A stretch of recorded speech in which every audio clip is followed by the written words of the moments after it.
கோலிவுட் திரையுலகை தாண்டி தற்பொழுது ஹாலிவுட்டிலும் காமெடி நடிகராக அறிமுகமாகியுள்ள யோகி பாபுவின் தற்போதைய சொத்து மதிப்பு குறித்து தகவல் ஒன்று வெளியாகியுள்ளது. திரைப்படங்களில் ஹீரோவுக்கு எப்படி முக்கியத்துவம் கொடுக்கப்படுகிறதோ அதே போல காமெடி நடிகர்களின் பங்கும் முக்கியமானது. கதையின் வேகம் குறைந்தாலும் அதனை மேனேஜ் செய்யும் திறமை காமெடி நடிகர்களுக்கு மட்டுமே உண்டு. இதன் காரணமாகவே கவுண்டமணி, நாகேஷ், சந்திரபாபு போன்ற நடிகர்கள் ஹீரோவுக்கு நிகராக சம்பளம் பெறும் நடிகர்களாக உயர்ந்தனர். 2.5 மணி நேரம் ஓடும் திரைப்படத்தில் ஒரு ஹீரோ என்னதான் மாஸ் காட்சிகளில் ஆக்ஷன் துவம்சம் செய்தாலும், பக்கம் பக்கமாக வசனம் பேசி ஹீரோயினுடன் ரொமான்ஸ் செய்தாலும் படத்தில் முக்கியமானது காமெடி தான். எனவேதான் காமெடி நடிகராக இருப்பவர்கள் எந்த ஒரு கதாபாத்திரத்தையும் தேர்வு செய்து நடிக்கும் திறமை கொண்டவர்கள் என இயக்குனர் பாலச்சந்தர் முதல் பாரதி ராஜா வரை பலர் கூறியுள்ளனர். காமெடி நடிகர்களாக அறிமுகமாகி ஹீரோவாகவும் வில்லனாகவும் தமிழ் சினிமாவில் கலக்கிய நடிகர்களும் பலர் உள்ளனர். அதே போல விஜய், அஜித், ரஜினி, சிவகார்த்திகேயன், சூர்யா ஆகியோர் என்னதான் ஹீரோவாக நடித்தாலும் ஒரு விதமான காமெடி சென்ஸ் அவர்களிடம் இருந்துதான் பெரியவர்களை தாண்டி குழந்தைகள் மத்தியிலும் அவர்களை ரீச் ஆக காரணமாக அமைந்தது.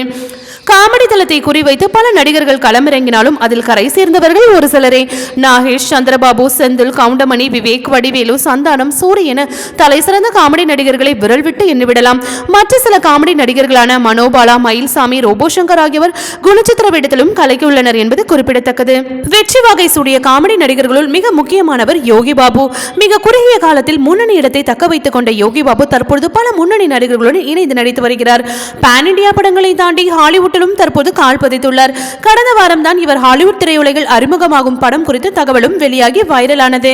இன்று கோடிக்கணக்கில் ஒரு படத்திற்கு சம்பளம் வாங்கும் யோகி பாபு ஒரு காலத்தில் பல நாள் சாப்பாட்டுக்கே வழி இல்லாமல் கஷ்டப்பட்டவர் என்பதுதான் நிதர்சனமான உண்மை. லொல்லு சபா நிகழ்ச்சியில் தலை காட்டி பின்னர் காமெடி நடிகராக திரைப்படங்களில் நடிக்க தொடங்கினார். இவர் சினிமாவுக்கு நடிக்க வரும்போது இதெல்லாம் ஒரு மூஞ்சா என இவரை உருவகேலி செய்தவர்கள் பலர். ஆனால் அந்த முகம்தான் அவருக்கு மிகப்பெரிய பிளஸ் ஆக அமைந்து இவரை இந்த அளவுக்கு உயர்த்தி உள்ளது. காமெடியை தாண்டி கடந்த சில வருடங்களாக கதையின் நாயகனாகவும் யோகி பாபு நடித்து வருகிறார். இவர் நடிக்கும் படங்களுக்கும் தொடர்ந்து ரசிகர்கள் மத்தியில் நல்ல வரவேற்பு கிடைத்து வருகிறது.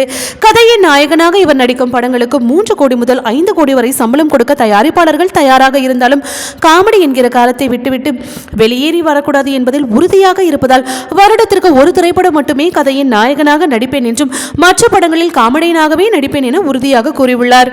2009ஆம் ஆண்டு அமீர் ஹீரோவாக நடித்த சுப்பிரமணிய சிவா இயக்கத்தில் வெளியான யோகி என்கிற படத்தில் நடித்ததால் யோகி என்கிற படமே அடையாளமாக மாறி இவர்களை ரசிகர்கள் மற்றும் திரையுலகினர் யோகி பாபு என அழைக்க துவங்கினர். பின்னர் பையா படத்தில் நடிக்க துவங்கி வருடத்திற்கு 10 படங்களுக்கு குறையாமல் நடித்து வருகிறார். இந்த ஆண்டு மட்டும் இவர் நடிப்பில் அயலான், தூக்குதுறை, லோக்கல் சரக்கு, சைரன், யாவரும் வல்லவரை, பூமரங்கள், ரோமியோ, ரத்தினம் என பல படங்கள் வெளியாகின. மேலும் கஜானா, மெடிக்கல் மிராக்கள் போன்ற படங்களும் அடுத்தடுத்து வெளியாகி உள்ளது. யோகி பாபுவுக்கு சொந்தமாக சென்னையில் பிரம்மாண்ட வீடு ஒன்று உள்ளது. சில சொகுசு பிளாட் வைத்துள்ளதாகவும் கூறுகிறார்கள். அதே போல சொந்த ஊரான ஆரணியில் பண்ணை வீடு மற்றும் ஏராளமான இடங்களை வாங்கி வைத்துள்ளார். ஊர் மக்களுக்காக கோவில் ஒன்றையும் தன்னுடைய இடத்திலே கட்டி கொடுத்துள்ளார். யோகி பாபு அஜித்தை போல் பலருக்கும் வெளியே சொல்லாமல் உதவிகளை செய்து வருகிறார்.